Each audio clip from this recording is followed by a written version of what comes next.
Uh,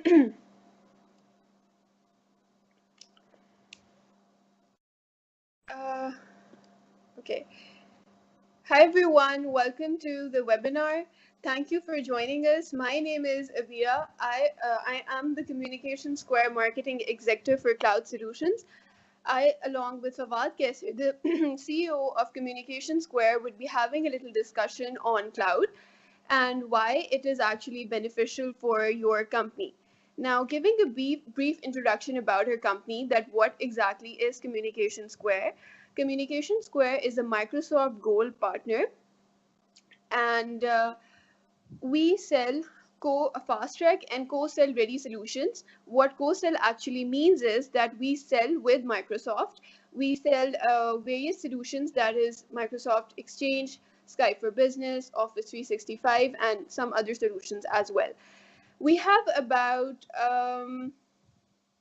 more than 7 million cloud seats which have already been sold, and we have around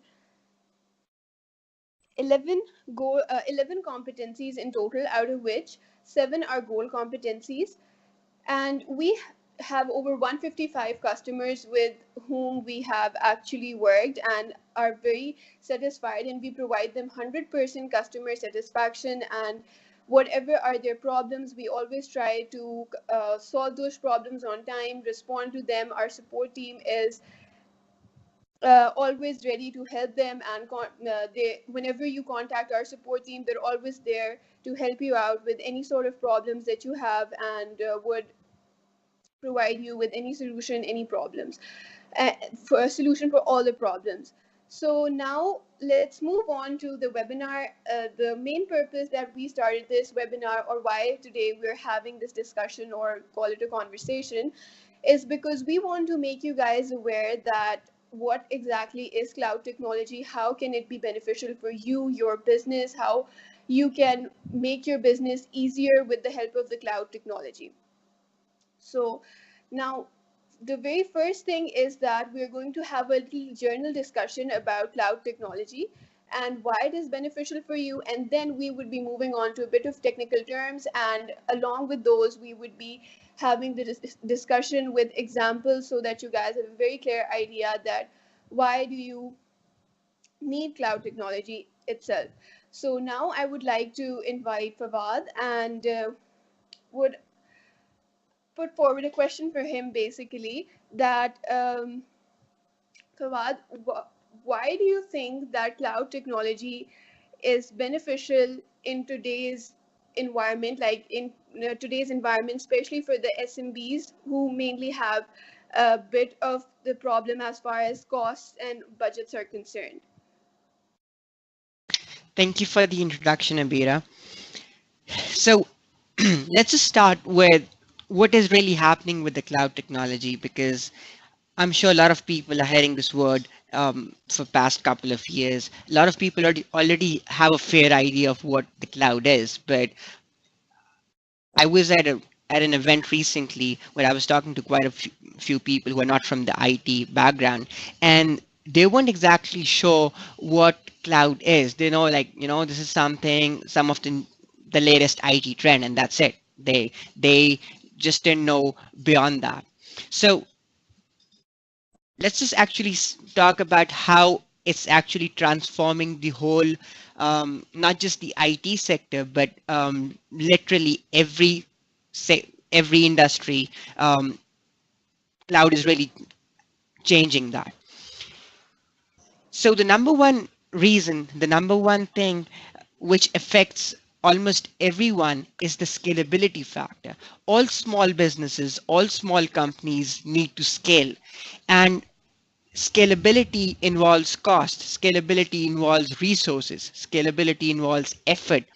And when you're a small business, when you have limited resources, when you have limited budgets, it's not possible for you to spend a lot of them on the scalability, to spend a lot of them thinking like, I might just go and need this in a year's time, and I should go and set up a system which supports maybe 100 users, whereas today you're starting up maybe with 10 users. Okay, what cloud Yes. basically does is it allows you to go and scale on the go. And it's the exact same concept which is applicable everywhere. Whether you have a retail store and you need a system which at the moment can just do or just cater for one retail salesman, but it should be capable of supporting up to five salesmen by the end of next year. Okay, you don't have to pay for five people right from the word go. You can go and pay for just one person now and go and pay for more people as and when needed. Maybe by the end of this year you employ two more people and you just need to pay for three people and not 10 people, or not plan your system for 10 people. It's I mean, the cost is directly linked to the amount of revenue you're making, and basically the amount of revenue is directly linked to the number of people you're going to hire. And that's exactly how the scalability factor comes in. We're going to be talking about different industries. We're going to be talking about uh, quite a few more examples, but I, I mean, one thing I should certainly add here is that based on a McKinsey case study, SMBs are on average able to reduce their costs by up to 50% by utilizing cloud and utilizing the scalability in the cloud. Okay. So this was extremely helpful. That how well you explained that what cloud technology is, how actually our business is benefiting from it. Even apart from the McKinsey case study, there is another research that was being conducted. It was the AMI research. And according to that research, roughly one quarter of SBs and almost half of the MBs, they plan to shift their budgets more on the cloud side rather than on premises. So now moving on to the next part. Now, Fawad, why do you think cloud can be beneficial for our audience in general? Overall, we're not talking about the specific technical Azure term for now. I'm just asking a general scenario that how can cloud actually benefit our customers or our audience in general? Okay, so continuing from where I left in a few moments ago, that basically it's the scalability factor which kicks in. Okay, and why does it kick in? Because at the end, it's actually the data which you need to manage. Okay, it's the data which needs to be stored. It's the same data which needs to be so say there was one, going back to the same example, there was one guy on the sales for the retail sales shop. Okay, so when you hire two, basically it's the data which has increased because you need two salespeople when you have about doubled the sales, which means you have doubled the transactions, you have doubled your inventory, you've doubled everything. And basically at the end, it's the data which has doubled. So really, everything is linked to the data. It's We could go and have talk about a much simpler example on the phones or the memory in your phones. Used to be happy with, say, maybe 64 megs of storage a few years ago, and today Yes, we want at least 64 gig version of iPhone. We're not happy with the 32 gigs version because we're like, oh, not that at all. amount of storage is not enough for our photos and videos and everything. And this has happened right in front of our eyes, last maybe 4 years, five Yes, years, not more than absolutely that. right. Exactly. So that's the concept of data. So, and why do we need data? Let's talk about different industries. So, for example, the financial sector or an insurance company could need data for compliance reasons because if they have a lawsuit, if they have to provide data for legal reasons, they have to be compliant based on their industry practices and based on legal requirements. There could be, there could be another company who just wants to have data for their own analytical purposes. They want to use it to analyze the trends, the user behavior, and do future forecasting. and they just want data for that reason. Another way where cloud can really help with that data is to reduce the cost associated to store that data. When you're doing it on premise, you need to buy hardware to store it, and then you're not sure if that hardware is going to keep functioning. I mean, you're going to go and take one backup, put it in one 2 terabyte external storage, then you're going to go and take another backup, put it in another second second disk, and then one odd day you're like, oh, these two disks are full. I'm just going to go and take them and put them maybe put them home, maybe put them in a different place, and I'm gonna get new discs. And then you, on the way, you stop at a superstore and accidentally just forget them over there. And these kind of things happen with all of us. So there goes your data. Your backup is lost. Everything is gone. It has not got a tracker or anything that you're gonna go and find it. Nor it has a phone number where someone's gonna call you up and say, "Oh, listen, you forgot those things here." There it goes. So when it goes to the cloud, you don't need to worry about all this. You don't need to go.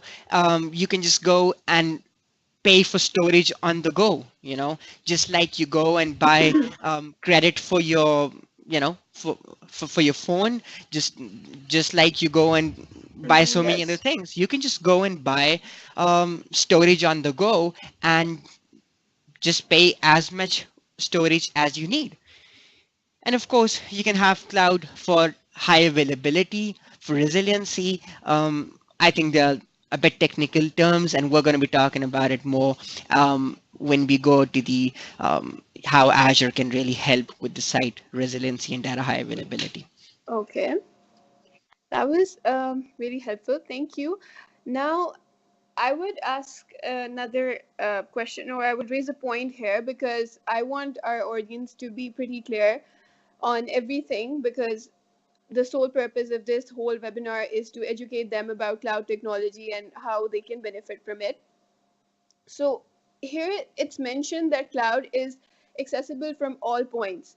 So can you explain to them with an example that how exactly it would benefit them if it's accessible from all points? Means would they be able to access it from all over widespread branches or anything of that sort?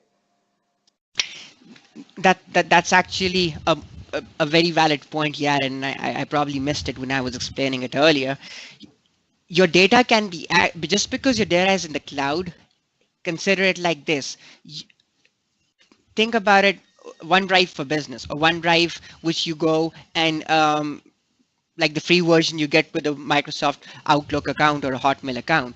You get 5 gigs of storage, and that can be accessed anywhere. You could be Okay. accessing that from your phone, you could be accessing that from your home, you could be traveling, and you could be accessing that from, sitting on a beach in Miami. That's how you can access the data on the cloud.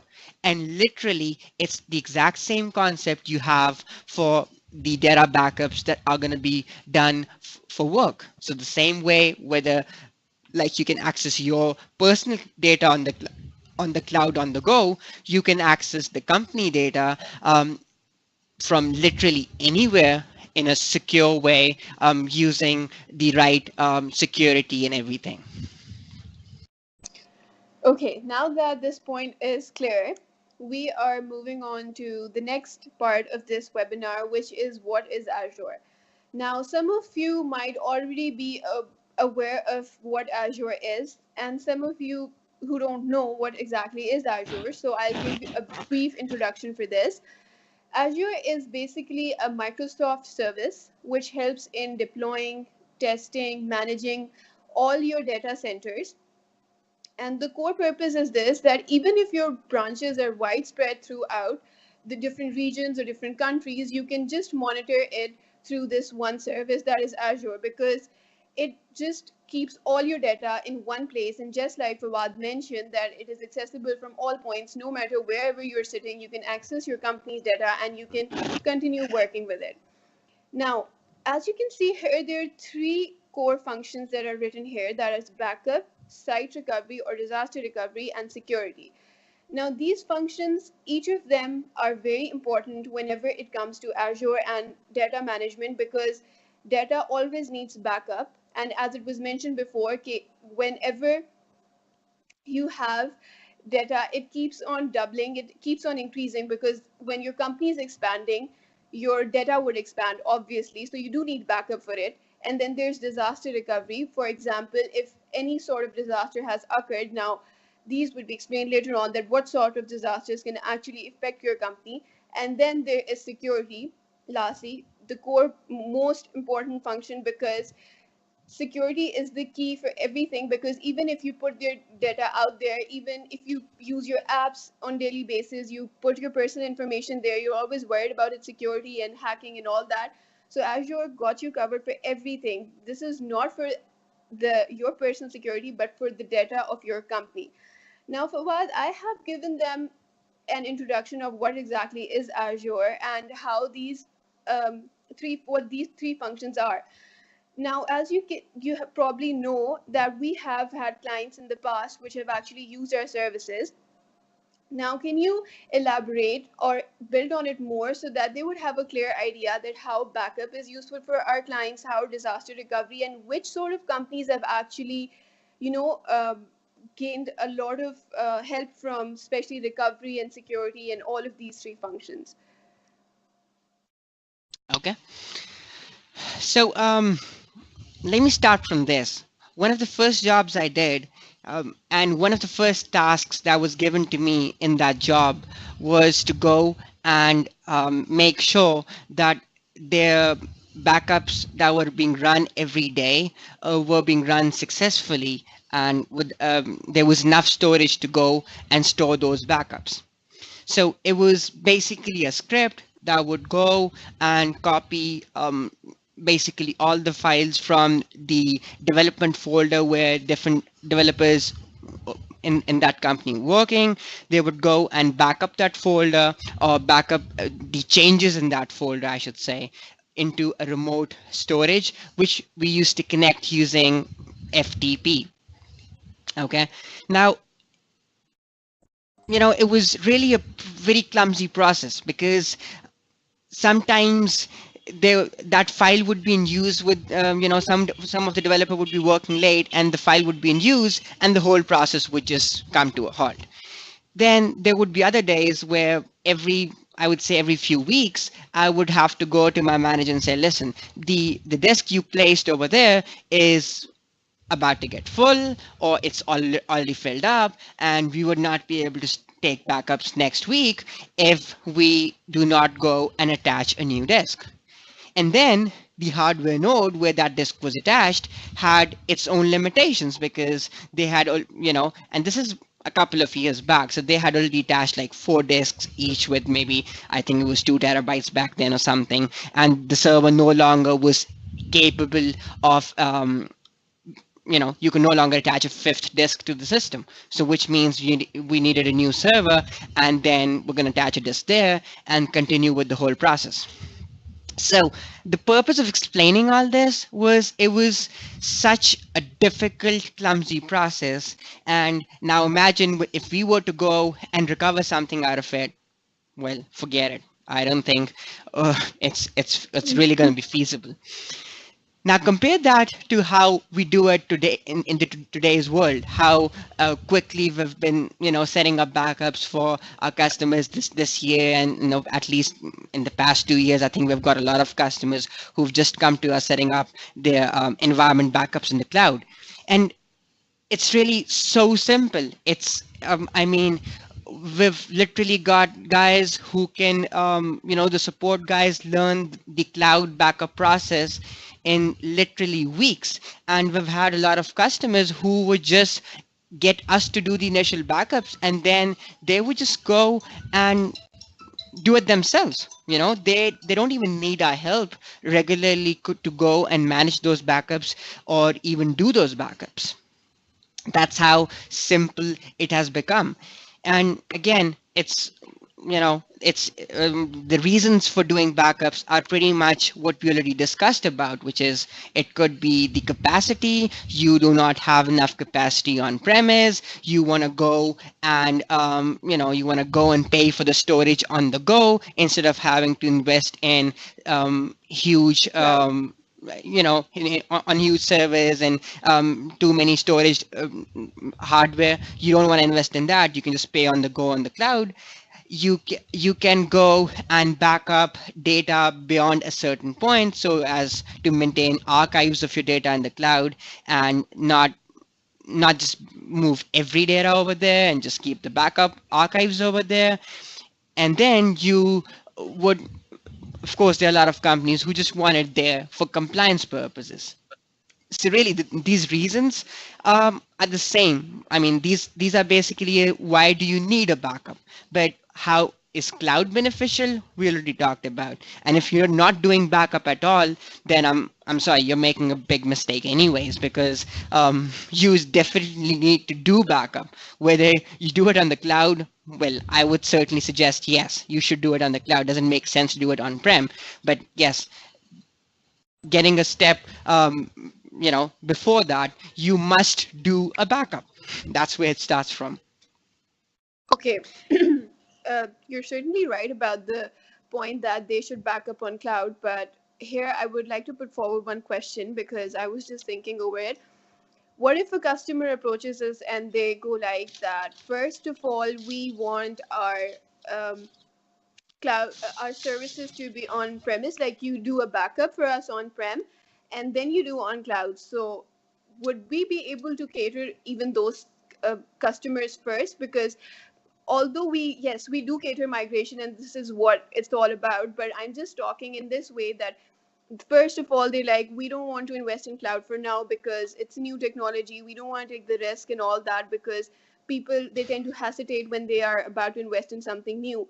So how about they say that do it on prem and then later on after some time you do it on cloud? So how would you cater those kind of customers?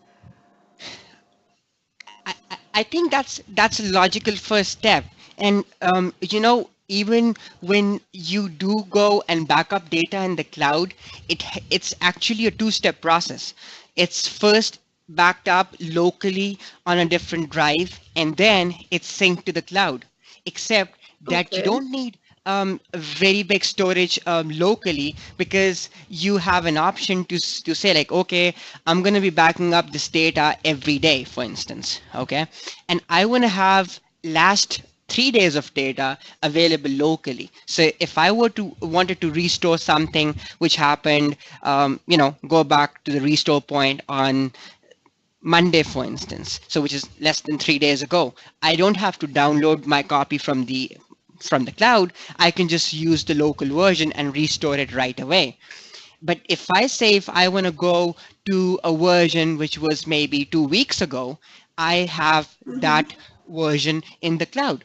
Because and this is really this kind of an approach is really a perfect approach, because sometimes you just want to go back and undo a little change, restore something which happened very recently. Say we want to go and restore the previous version of the website because the web developer messed up the latest version. We can just restore from the local copy that we have, and because it would save Okay. us time from downloading the cloud copy. But then we can't just go and keep all the versions locally. If you start keeping last 3 months versions locally, then when we go back to square one, where we're like, oh, who's going to manage all that storage? And that's where the concept of cloud comes in. So at a very low price, we have access to last literally as many versions as we want or as are needed for compliance purposes. Okay. Now that we have talked enough about backup, I think we should move on to the second function, that is recovery.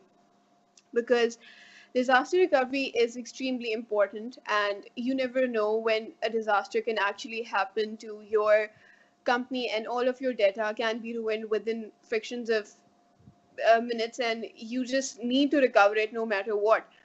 So Azure even provides services for that, that is disaster recovery, obviously. Here, the one thing that is very important is most of the time when we are planning our business or when we are maintaining our business plan, we keep two things in mind that are RPO and RTO. So now, here, Fawad, I would like you to in here I would like to ask that how important, as you as a person, the CEO, runs a company. So, in your perspective, how important are RPO and RTO goals for any company as far as disaster recovery is concerned? I think they're absolutely critical. I mean, really, anyone who is in the IT side, anyone who is aware that there needs to be disaster recovery set up, anyone who's managing any critical application, whether it's a web-based application or or like a whole backend database and stores connected to it, but whenever you're doing anything critical, backup is one aspect. Backup is going back in time. Backup is not real time high availability. That's the core difference. Backup means being able to go back in time, being able to retrieve something which happened in the past. But site recovery or high availability or disaster recovery, all three are really the same terms. This is basically having your data always available. It's like always, always having it up and running. And Yes. when this concept comes in, it's really like you go and define for your business what is your recovery point objective, which is what is the data which you categorize as critical, which you label as critical. Like, okay, I've got 20 servers, but these four database servers and these two application servers and this front end application which services the users on the web are critical, and I just cannot afford these seven or six servers or applications to go down. And that is what my recovery point objective is. And likewise, the recovery Okay. time objective is what is the maximum time I can afford for these to go down. I know we need to be realistic. I know I said in the beginning we just cannot afford them to go down. But then, if it does go down, what is the maximum time we must have it back up? And that needs to be realistic based on the recovery times and of the internet, of the applications, how long the application would take to go back up, and how long the system would actually take to restore or switch over to the cloud version of your data. But then again, that's exactly what it is. And anyone who's been working with disaster recovery would certainly have the recovery point objectives and the recovery time objectives very clearly defined. And I think Azure Cloud is able to meet them as best as possible. Okay. Now, the way you explained it was quite comprehensive, and I'm sure they would have understood the how important RPO and RTO goals can be for a company when they are running and they have to take care of the data every single time. So, along with that, another question that I have is that as far as apps are concerned, mat- I mean, like, how fast can disaster recovery help when it comes to app failure, or how would it cover that perspective? Like I said, it's a unified data management and solution. So whether it's an app or it's a server or it's a virtual machine, or it's just like a database, whatever it is, it really is going to be it can be highly available, it can be made highly available, and the restore time or the high availability time could be as less as 5 minutes. Okay, because Okay. when sometimes even less, to be honest. I mean, I'm not even talking about the automatic failover. It says up to 5 minutes, but it sometimes we've seen it failing over in even less, because it's just like a site failover. The system recognizes, the DNS recognizes, like, okay, this one is not responding, and we would have fail over to the second site, which is in the cloud. But again, in some cases, it can go to as much as 30 minutes, because in some cases there's this manual work involved, based on the application, based on the service. And if there's manual work involved, then it's something which someone needs to manually do, and we need to take account of that time. Like he needs to follow a certain process to go and fill it over in the cloud. Okay. Now, I think we've talked about recovery. Now, we shall move on to security, which is the third and another third, last but not the least, function of Azure. As far as security is concerned, Fawad, I would like you to, I would ask from from you that whenever, okay, fine, Azure does respond to the threats and all that, but what is the very first step that Azure actually takes as far as security is concerned? For example, there is some kind of a threat which has already approached and ruined some data of the company. So what would be the first step that it would actually take to recover or to, you know, finish up or secure the data? So before I really answer that, I think I should add here that cloud itself is really secure. I will go on to prove this, but I must state this, that cloud is way more secure than your data center, your workstation, your, wherever you're storing data locally. Because cloud is basically just a huge data center which is being managed by one of these Fortune 50 companies, whether it's Microsoft, or it's Google, it's Amazon, or likes of these companies. And it's basically their data center where all this thing is, and we access it over the internet, which is why we call it cloud. Okay, so just Okay. think about it this way: the amount of, same concept, what, compare an SMB with a Fortune 50 company, the amount of resources an SMB can place in securing their data, whether it's from Trojans, malware, viruses, or just plain, someone just trying to hack your data, and or encrypt your data, and with some kind of malware. The amount of resources a Fortune 50 company can go and utilize to stop it, to make sure they use the latest, um, like the latest technology to go and control and ensure it doesn't happen, is certainly way more than any typical SMB can take, or and the resources any typical SMB can deploy. So that's just one aspect of it. Now, when it comes to security, and I know you asked like how quickly it can remediate vulnerabilities, how quickly it can actually go I and actually said that what would be the first step that it would take in order to, you know, secure the data immediately. That was my question. right. Okay. Thank you for saying that again. So basically, what's going to happen is Azure has a very effective monitoring mechanism in place. So it actually checks, or it actually monitors and learns the user behavior, and how everything is being accessed, from what locations it is being accessed, from what IP addresses it is being accessed, from so say from what user names it is being accessed.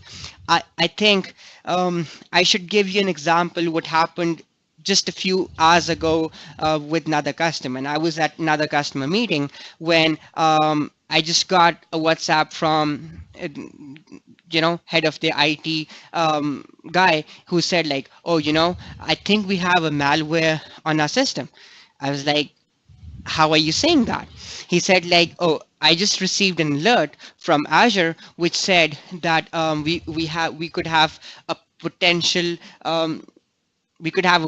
security breach. I was like, okay, just let me have a look. And well, before I had a look, our support guys were already on it, and I just gave them a call and said like, oh, I got this message from this guy, and he was like, he received an email, and what's all this about? And then they tell me like, okay, there was basically a test account which was using a very weak password, and some hacker, someone was trying to go and use that account because they had someone had figured out the password for that account. They were trying to use that account to log in into their server from this IP address, and that IP address was traced back to somewhere in Japan, and the customer is based in Ireland with another office in Poland. And I said, like, okay, so were they able to get in? Were they able to go and access, even if it was a user account, but did they actually manage to get in? And he said, no, they didn't manage to get in. The system automatically blocked the attempt, and because it noticed it was an IP address which was not from the region and not an IP address where the users access the data from. And so at the end, it was nothing really happened on the server. It was prevented. It was prevented before, and really they noticed it because the Azure's algorithm spotted the attack, prevented the attack, and notified the user.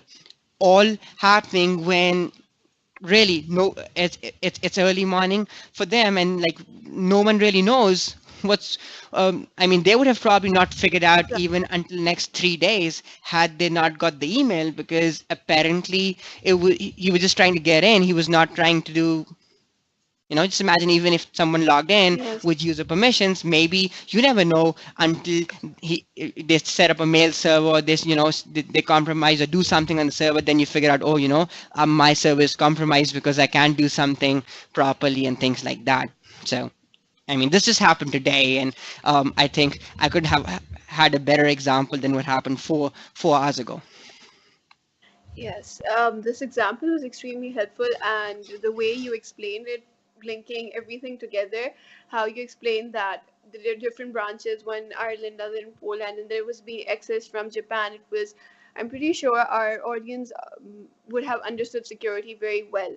Now, last but not the least, we are moving towards the summary of the entire webinar, that whatever we have talked up till now. So this is more of like a summary. So now Azure, we already explained that it has three functions: backup, recovery, and security.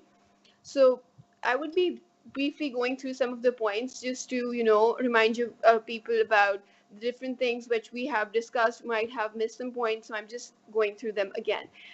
So the very first thing that is important is that you can look over your data from even different branches, different locations. You don't have to pay for extra storage. You just only pay for what is required. And we, just like Fawad gave a very good example of RPO and RTO goals, which are extremely important for our company, you don't need to sacrifice those as far as disaster recovery is concerned. And then we being humans tend to make mistakes and errors when we're running any kind of software or anything. We always make some kind of errors, and Azure even provides protection for that. It always have protection for any operational and human errors. And then as far as security is concerned, Fawad just gave an excellent example of what happened today. So it would block the malicious activities, it would detect any kind of threats that are already there, and you won't have to worry about it. So it's just all on one click, it's all automated, and it can be done without the very long and laborious processes. Now, these are some of, now we would be moving on towards our clients, and these are our clients which have actually our clients have actually make use of Azure, and each of them has tried the three core functions. For example, PBS has tried backup, and Qster as recovery, and Reynolds as security. So now, I think you just mixed Fawad, them up a little bit. Um, I so yes, these are the three customers, and which we actually chose for this. And I just interrupted you because you moved the security thing from away yes, from Qster to Renault. So I just go and explain that a little bit. So we were talking about backups, and we remember we talked about how backups are important for a lot of reasons. This and then the power of cloud on top of it. So this company, Reynolds Logistics, it's a UK and Ireland based logistics company. They go and transport oil and from gasoline stations to petrol pumps, from the main depots to petrol pumps and the gasoline stations. They do all they work with the likes of Caltex and Total and Shell. What they basically, one of the most important things they do is that their drivers have trip sheets which has all the information that where is this tanker supposed to fill up, and where is this supposed to go and deliver, and what time, what date, etc., etc.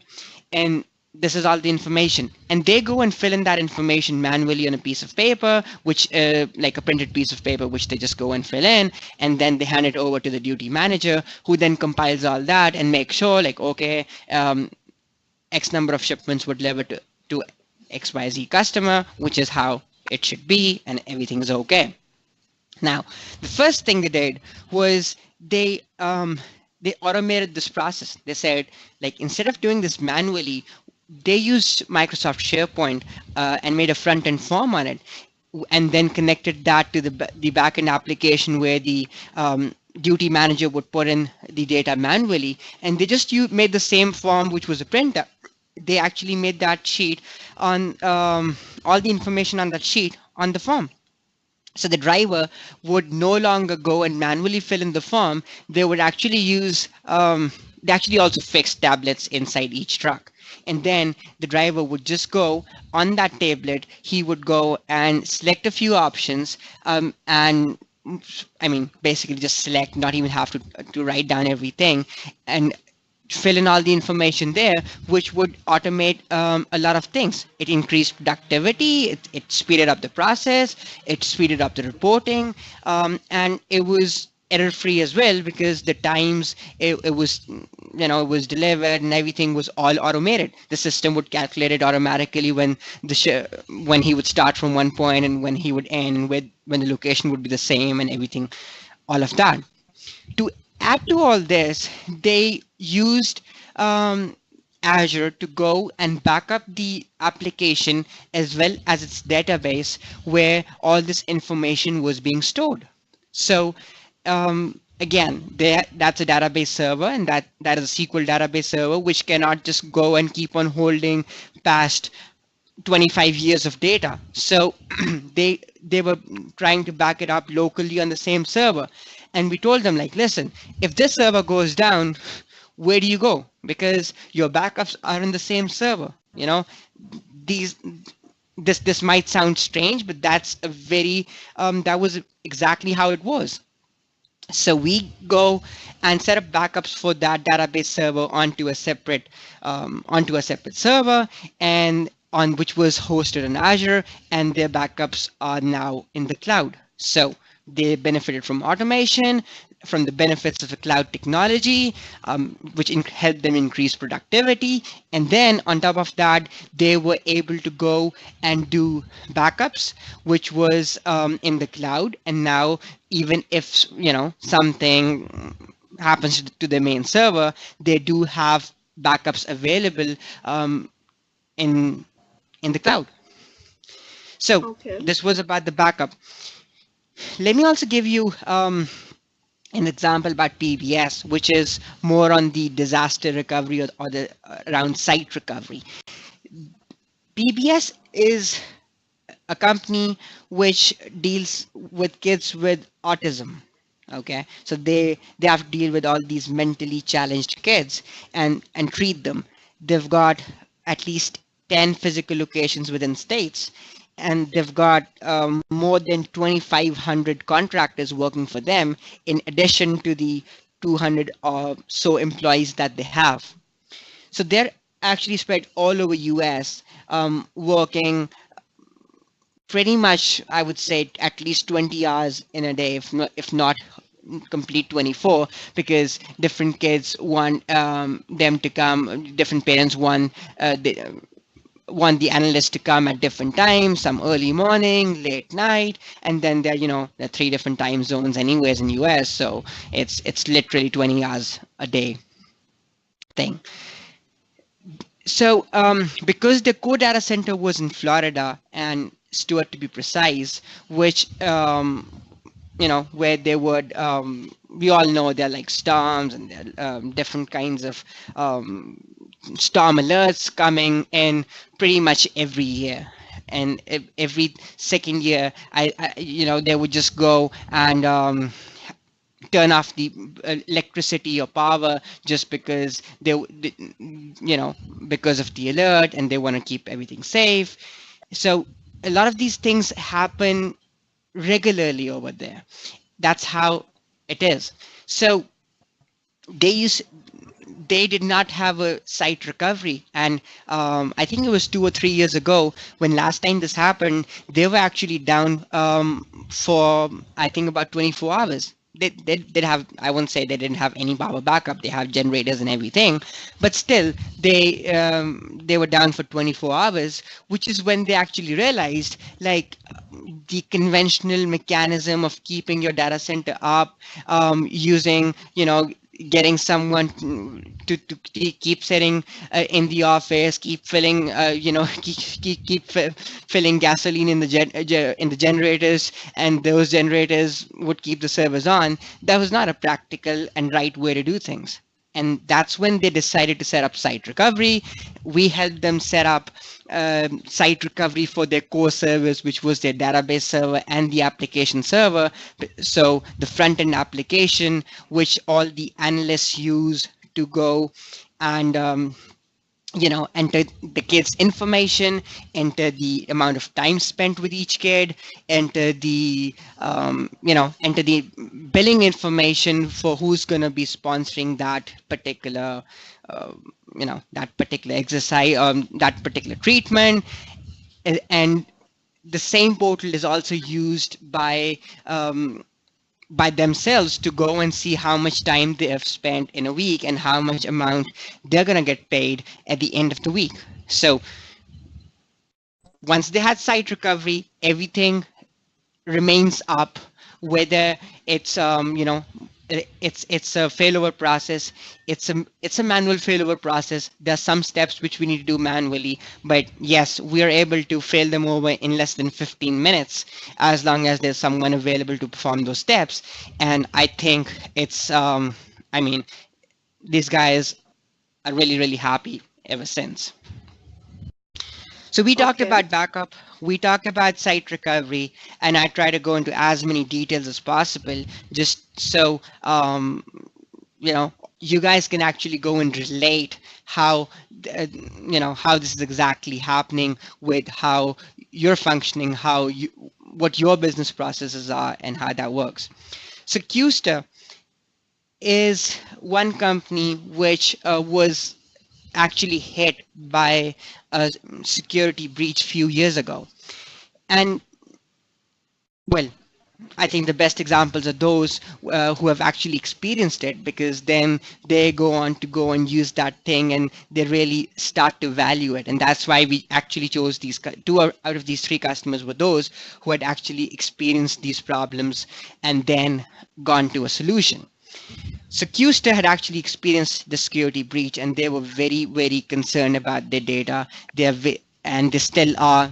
So we enabled multi-factor authentication for them. We made sure that all their mobile devices were compliant before all their workstations were compliant. All the users' personal devices were compliant before they could access any corporate data. And then on top of that, we ensured that the data that was there was had rights management enabled on it, which meant even if you go and copy that file onto your personal PC, you would not even be able to open that file onto your own machine until it verifies your identity and verifies you have the rights to access that particular file. So that's that's how it's been. Um, Okay. really one more thing I think I should add here, because we didn't talk about it earlier, was just in time access.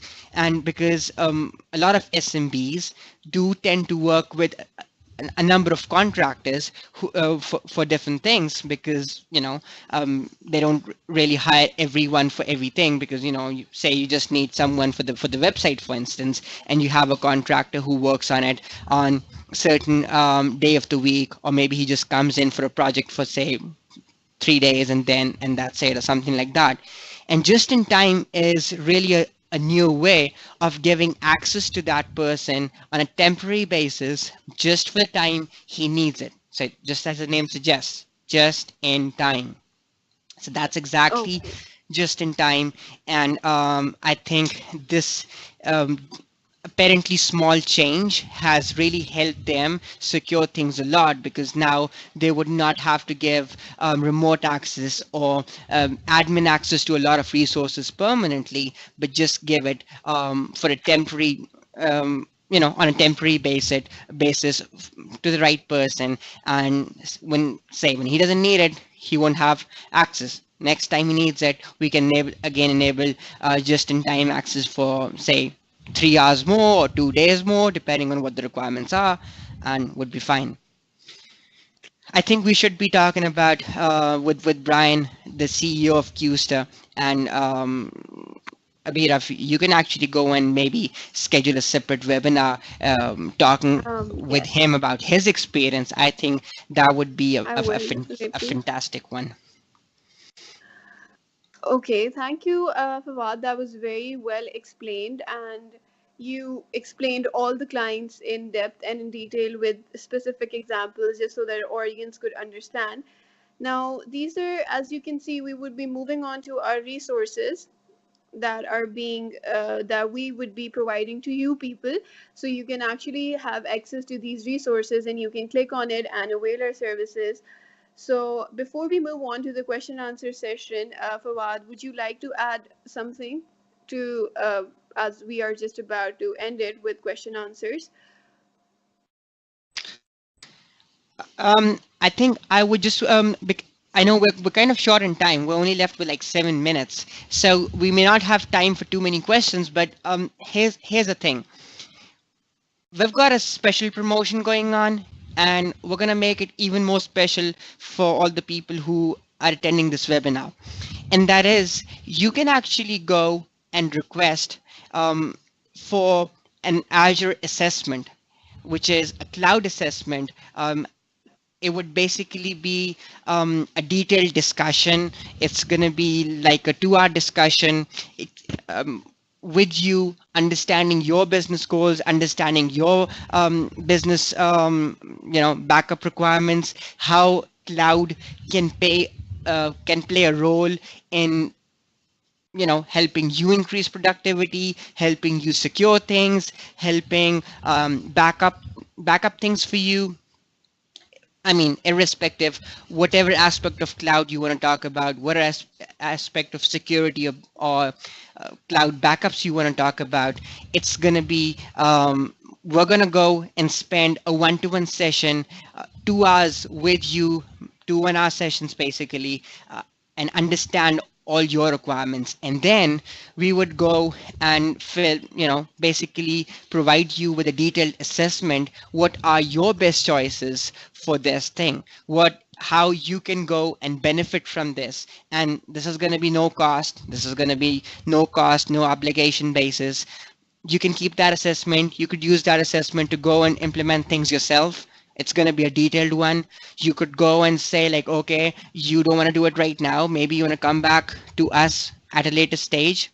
Or you could just go back, say, we don't want to do it at all. It's all up to you. You're not going to be charged for it. But but here's the best part. For everyone who's in this webinar, we are going to go a step further. We are actually going to go and do, in addition to all this, we're going to go and do a free proof of concept as well in your environment. So not only we're going to assess and recommend you a few things, but we're actually going to go and set them up for you in your environment and show you like, okay, this is how this backup, maybe if you've got 10 servers, for instance, this is how one server is backed up, and this is, we're backing it up for you in your environment. So, and still we're not going to charge you anything. It's just a way for us to thank you for your time. It's a way for us to make, possibly make you realize how valuable this investment in the cloud could be. And it's it's absolutely free. We're not going to charge you any single thing. We're not going to even going to go and ask you for your credit card information. It's as simple as that.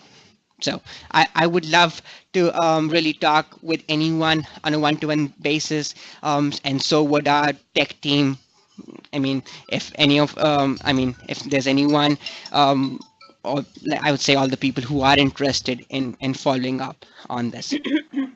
We still have Okay. like 3 or 4 minutes, Abira. Are there any questions which I could answer real quick? Yes. We have one question from John, and he asked that what about the hybrid scenarios? How well does Azure adapt to these kind of situations where half of Okay. the workload is located on prem and the other half on cloud? S- this is actually a wonderful question, and so basically my Azure is a Microsoft product. Okay, it's a Microsoft offering, and all the customers who who were using Microsoft, or even those who were not using Microsoft, have, there are very few customers, maybe companies who were born in the cloud, which is like who started less than 3 or 4 years ago. Everyone else was on premise, and Microsoft realizes that we need to go and have a solution which supports a hybrid infrastructure. It's not like you're going to go and wake up tomorrow and say, okay, from next week I'm going to have everything in the cloud.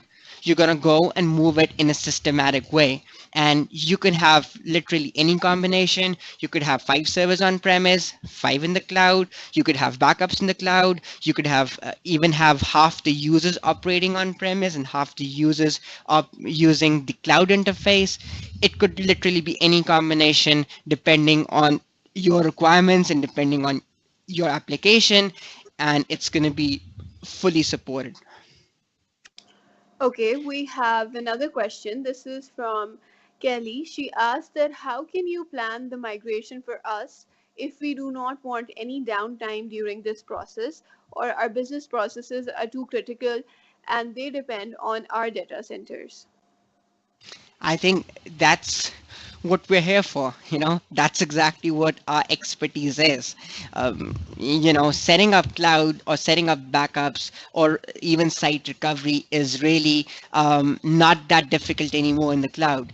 But doing it perfectly, and when we go and do an assessment, when we go basically learn your process and then fill in that assessment for you, and give you a detailed plan, that's exactly what explains, like, okay, this and this steps would be done, this is the high level plan how it would be performed, and that actually gives you a clear picture if there's going to be zero downtime or if there's going to be some planned downtime, one off for doing this or for testing this, and that would give you a much clearer picture. But again, the assessment is meant exactly for this, and it's I think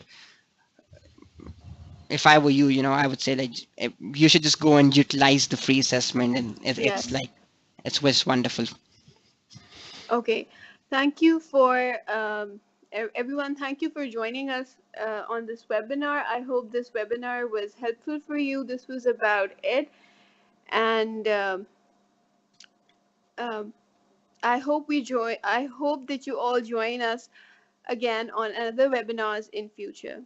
Thank you. Thank you, thank you, Beta.